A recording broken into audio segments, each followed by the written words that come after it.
must say I'm a pretty strong believer that a growing economy is very important. I saw the results of a survey very recently where they asked Australians whether they thought it was important that Australia had a growing economy. And a majority, I think 65%, said no. And they then asked the people whether they thought it was important that Australia had a prosperous economy. And 65% said yes. They're the same thing.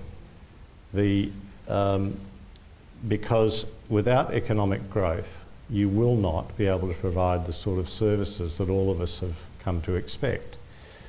Australia has an inbuilt natural population growth, and when Kevin Rudd supported the projections of whatever they were, 36 million, he was supporting the inevitable. You know, if you vastly cut the immigration rate here, you'd still have a population approaching that. And in order to cater for natural growth in a population, if you don't have some draconian measures like one child and so on, you need to have some economic growth to provide medical services, educational services and so on. And if you want to